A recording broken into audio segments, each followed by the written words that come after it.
It's Tim Hagen, and I'm going to teach something today called approachability and coachability. Now, we hear those terms a lot, and I really believe it is the secret sauce to what's missing in workplace cultures. Let me explain why. We're hearing everything about AI, and we should, because it's awesome, it's cool, it's different, it's something that we can all use. But when we think about employees, there's going to be an impact. Are they approachable? Are they coachable? Think about change transformation. Think about a new ERP system going in. Do you ever hear employees say, yippee, I can't wait? So today, we're going to talk about approachability and coachability. And I think the one thing that we have to be very conscientious of, and I've said this for now 32 years, leaders have it tough. Leaders don't coach because they say they don't have time. That's not the real reason. They don't know what to do and say. Since the pandemic, challenges have been exponentially accelerated. Now we have AI, it's even become tougher. And here's the worst part, numbers are stacked against them. So when you take 71% of people, according to Gallup, that are neutral or actively disengaged, that means 7.1 out of every 10 people that are being managed are neutral or negative. Then when you take Tasha Urich's work about self-awareness, when 95% of the people in her survey said, yes, I'm highly self-aware, and she tests them, and then only 10% are, meaning 8.5 out of every 10 people being managed are lacking self-awareness. That's why people push back on feedback. People aren't approachable and coachable. What are we to do? We have to get very creative with our coaching. We have to be conscientious of our coaching, okay? Now, I'm going to share a diagram with you. Just give me 2 seconds here as I go through this, and I want to show this to you. So when you look at organizations, okay, and you look at the makeup, I was reading an article on Harvard Business Review that 60 to 70% of organizations are made up of employees or individual contributors, okay? Yet we take so much time and energy and money, and we take this top-down approach from executives getting coached or vice presidents getting executive coaching and management to director, and then first-level leadership like team leaders, our supervisors as well. And so when you look at this very simple diagram, have we taught the foundational level, and let's just call it level 4, the 70%, have we taught them how to seek and accept feedback? Have we taught them how to say thank you when they get feedback, even when they have feedback they disagree with? It really puts leaders in a very precarious position. AI's coming, tons of change has occurred since the pandemic. Are we going to work at the office? Are we going to be virtual? Is AI going to replace my job? All of these things are coming at leaders today. So what if there was a way to teach people how to become coachable and approachable, how to make it easy for someone to get coached? So let me just share this with you. I was sitting down with an individual who was really upset, got passed over for a job, pretty typical situation. And I asked him, I said, so what are you going to do to rise above this? Oh, I'm just so mad. And people are very emotional creatures, right? So think about approachability and coachability. And I said, I'm going to ask you a question. And a lot of my clients love this question. Would you want to manage you? Guy looks at me and goes, what are you talking about? I said, would you want to manage you? And he just sat there. And I said, because you're pleasing, you seek feedback, you smile when you get it. You don't fold your arms, you don't push back. You don't talk to other employees about feedback you disagreed with, do you? And this guy puts his head down. I started laughing and go, it's tough, right? It's tough leading people. And I talk a lot about leadership latitude. Got to give leaders some latitude. What if we had the premise at this diagram that the 70% were taught how to seek and accept coaching and feedback? One, they're demonstrating approachability, yet they're increasing their coachability. What if the masses did that?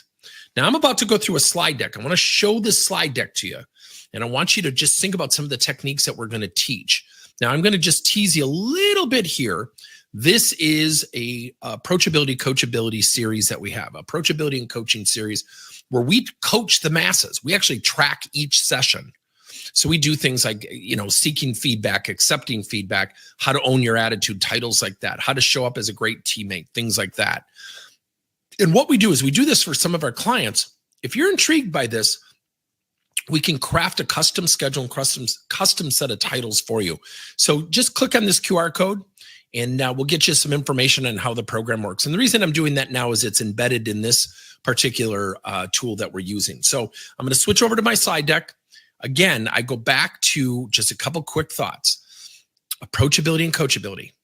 71% are neutral or negative.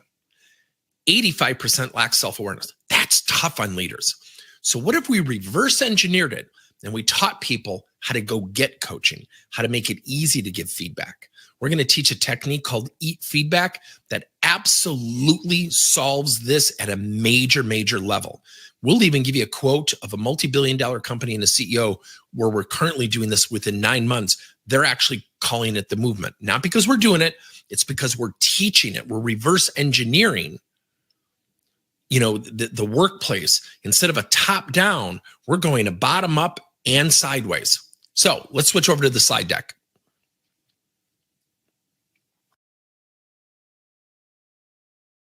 Now, as we go through this title and we go through these concepts a little bit deeper, I'm going to take a little bit of a pot shot at our industry. Please don't get offended. Just bear with me. Building approachability and coachability takes actions. Let me give you a quick intro. Often I hear the leaders say, well, he's lacking accountable. You got to hold him accountable. That's a reactive measure to when someone isn't accountable. How do we proactively build accountability? The same concept holds true here. We're going to proactively teach people how to be approachable and coachable. So we know open communication. We know building trust. We know increasing collaboration. Better problem. We know all of these things improve approachability. Yet how do we facilitate the actions to get better at these? And I think that's the missing piece. Okay. So when we think about coaching, gone from approachability to coaching, coaching has exponentially grown. And I even think about present day. I should have put in here something about 2020. The pandemic actually helped the coaching industry. Not a great thing to share, yet it really has helped the coaching industry.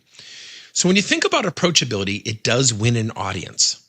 And I think about John Whitmore, one of the founders of executive coaching. And he talks about coaching is unlocking people's potential to maximize their own performance. It is helping them to learn rather than teaching them. Here's the fundamental difference, and I love his definition. The fact of the matter is,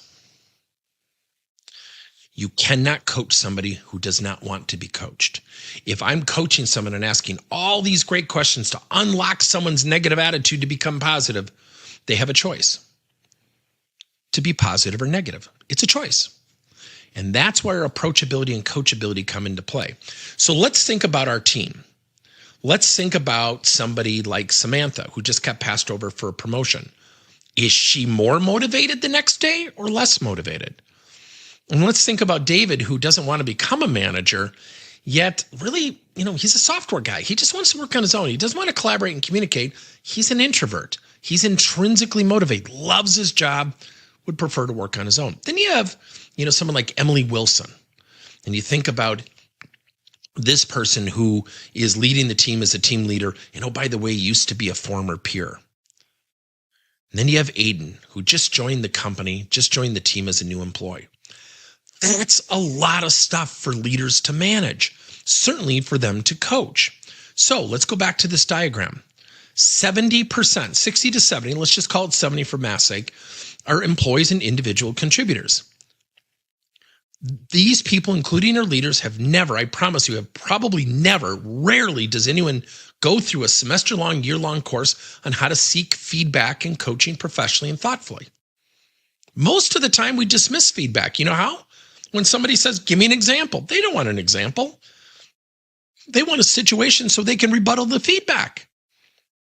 We spend a lot of time and money in these upper three levels when the bulk of the organization is at that foundational level.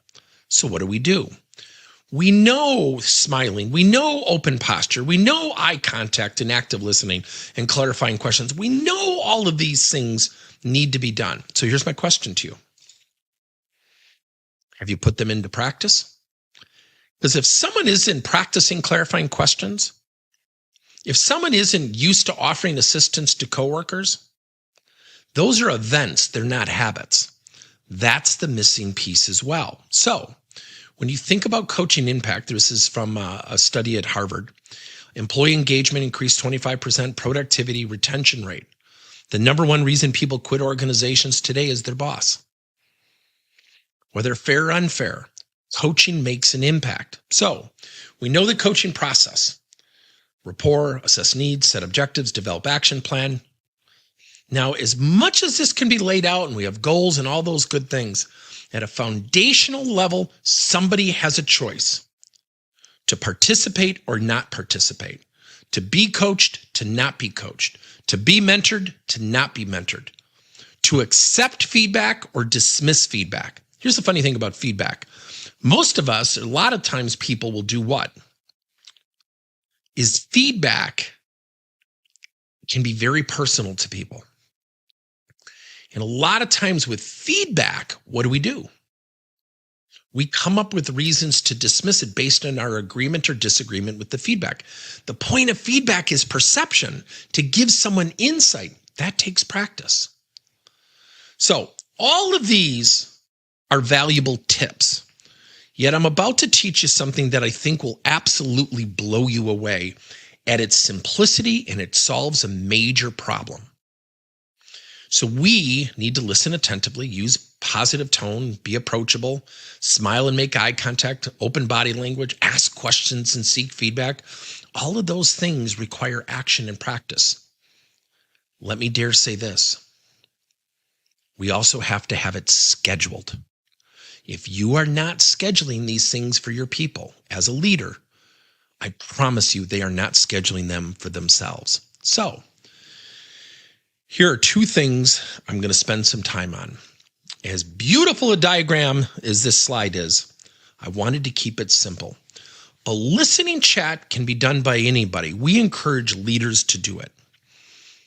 A listening chat is when we call somebody to the office and say, Bob, Susie, what are you seeing on the front lines? What are you seeing that I need some assistance, or maybe something I need to look at more closely that maybe I'm not aware of? There is a critical point in juncture. We talk about this at our company all the time. Conversations have defining moments. And before I get to this, I want to share this with you. We are in front of a board of directors, and one of my favorite clients of all time, the CEO, has us teaching their board of directors coaching, which is really an interesting strategy, and it's actually worked for the most part. And he got in front of the board and he said, do you want to meet with us, the executive team in the room, or would you like to also have sessions privately with Tim and his organization? And somebody said, well, I think it'd be good to do them privately. In that moment, if he had said, well, why is that? Then what was the purpose of asking the question? His response was immediate. Okay, great. We'll make sure that happens. And thank you so much for your transparency. You could feel the room's energy. So when you are asking a listening chat, and somebody says, well, I just think we need to be more clear with our procedure and policy updated information. And if a manager in that moment says something like, well, wait a minute, we've sent out 3 memos. How many more times do we have to do it? Then why ask them for feedback?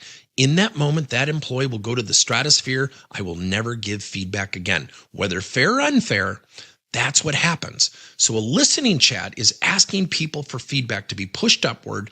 And the critical part of the whole interaction, once you get the feedback as a leader, is to simply look at that person and say, thank you. I'm going to digest this. I want to reflect upon this. Are you cool if I reach back out to you if I need to dig in deeper? But I love that you shared this with me. Your office will go from a place they fear, and you may not want to hear that.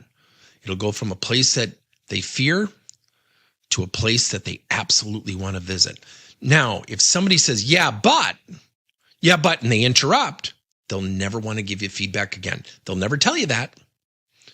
So now, what do we need to get our employees doing? We need them to take action. Now, we teach probably about 20 titles to build approachability and coachability. This is one segment of our feedback acceptance approach, which is one of our monthly approachability coachability series that we ask you to scan with the QR code. EAT feedback stands for embrace, ask, and tell. We encourage organizations to have employees do this every week so they create a cadence and a application of practice. Now, EAT feedback is not necessarily constructive feedback. It could be, John, what are 2 things I do well, and what's one area where I have an opportunity to improve? Now, John gives the feedback, the embraces. Well, first of all, John, thanks a lot for the feedback. I really appreciate you doing this. Let me ask you, in regard to my area of opportunity to improve, what are 2 strategies you would encourage? John will answer, then the tell comes into play. Well, first of all, John, again, thanks. Here's what I've heard you say. Let me tell you what I'm going to do with that feedback, which builds accountability and ownership. It puts it into practice. We have one company in particular where one of their statistics, their performance statistics, went up over 30 percentage points in the first 9 months. Why? Because people are practicing approachability and coachability. So the numbers are against our leaders. So we have to remember as leaders, 76% according to Teresa Amable at Harvard, people are at their most motivated state, almost 8 out of 10. Yet when we call people into the office, what do? We give constructive feedback. That's why the listening chats are so important. 8-to-1 ratio. Gallup reports people engage 8 times more when we lead with people's strengths. I cited Tasha Urich's book, New York Times bestseller, Insight. 95% of people said, yes, I'm highly self-aware. When she tested them, only 10% were. This makes things difficult. Very difficult. So we have an Approachability Coachability series. Here's one of our favorite clients, the CEO of Aurora Cooperative. And what we do is we teach, and and you might just get this from methodology, and I hope you'll reach out to us to see if we can do some work for you.